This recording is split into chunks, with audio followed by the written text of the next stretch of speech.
Hey everybody, Yankee here. Today I want to take a moment to answer a question I get quite often, and that question is, are Desert Eagles reliable?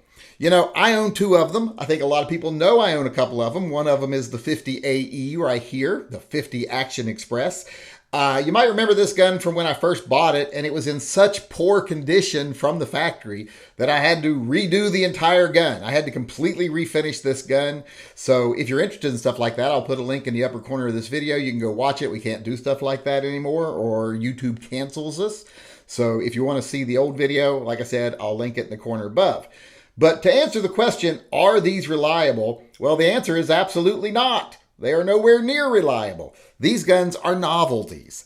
Now, I know you'll see a lot of people out there on the internet tell you, oh no, they're very reliable. I've got one that's very reliable, or I shot one and it was very reliable. They probably shot it once or twice, or they have one of their own they don't shoot very often, because anytime a Desert Eagle owner says they're reliable, the only thing that tells me is they don't know anything about Desert Eagle.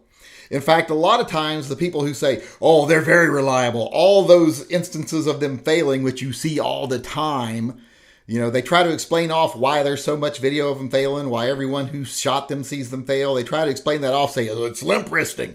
They're limp wristing the gun. That's why it's such a big, powerful gun. They're limp wristing it.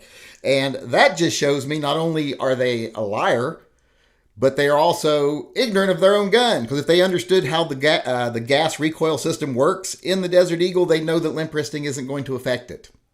It's not how it works. It's not a blowback pistol. So, they are not reliable guns. And there's a good reason why they're not reliable. It's not because they just make shitty guns. It's because once you get into calibers that high, like 50 Action Express or 44 Magnum, etc., it's really hard to do the math on a semi-automatic gun and get it right. Remember, on a semi-auto, there's a lot of things moving around. And one of the main things that happens, either in a gas recoil system or a blowback system or a lock breech system, whatever, the recoil from the round, just the energy from it going off, has to be able to make the slide move. And same thing in a gas system. The gas has to make the slide move. And this slide has to be weighted so that and has to have a proper spring in it to where, if it's a different type of system, to where when it moves fast enough and with enough force that it goes back and completely cycles the gun, recocks the hammer, whatever, resets the sear.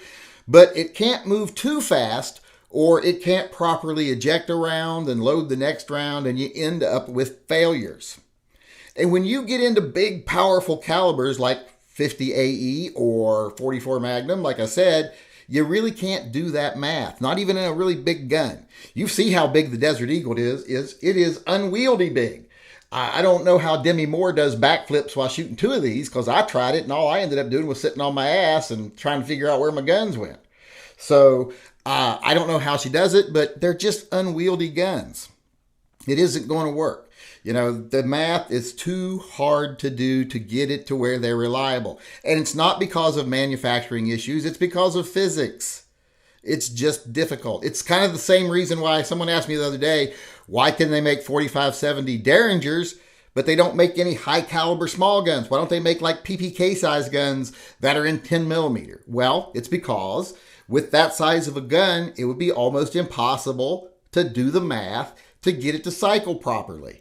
You could make a simple little one-shot gun that can handle the recoil and can handle the abuse from that round, but it can't cycle properly. That would be the problem.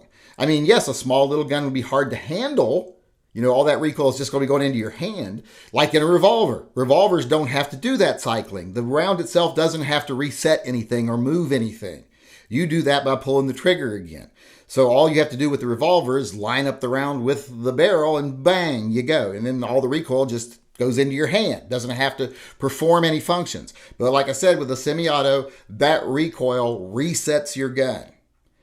And if it's a gun that needs to be reset each time, like a single action or double action, single action, if it doesn't go fast enough, hard enough, it ain't going to do it. You're going to end up with no trigger and no extra round. It's not going to cycle or eject. And if it moves too fast, it's not going to feed rounds properly. It's not going to work. So it's all about that math of being able to use that energy from firing the round to properly cycle the machine, which is the gun. And you can make, like I said, revolvers that do it perfectly.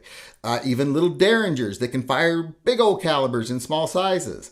But when you're getting into really big calibers, huge calibers, like I said, 50 AE, 44 Magnum, etc., even in a big gun, it's hard to get that math right. It's probably not going to be a reliable gun. Not only is it going to be unwieldy, but it's going to be unreliable. Same thing in a small gun. Even with calibers like just 10 millimeter, it's going to be hard to get that math right in a small gun. That small slide, it's going to be hard to have a heavy enough slide with a strong enough spring that still functions properly. So it doesn't really have anything to do with brand loyalty or whether you love guns. I know a lot of people get into that and they try to defend their gun for not being reliable, but they try to say it is reliable. But in the case of Desert Eagles, it's not a problem with the gun. It's just physics. A gun that big is fun. A gun that big in a semi-automatic is, a novelty. But just because of the raw math of it, it's not likely to be reliable. And the Desert Eagle is no exception, no matter what anyone tells you. They are not what I would consider a reliable gun. Hey everyone, Yankee here. In my videos, we often cover some complicated subjects with a lot of gray area. So if you would like to further discuss anything said in my videos, please join us in one of my live chats. Live chats are held most days at 6 p.m. Pacific time, except for Monday and Wednesday when they are at 5 p.m. Pacific. There is a clickable link to the live chats in the upper right-hand corner of this video. If you disagree with anything I've said in a video, feel free to participate in Spank the Yank. You can come on the live discussion panel and let me know face-to-face how I was wrong.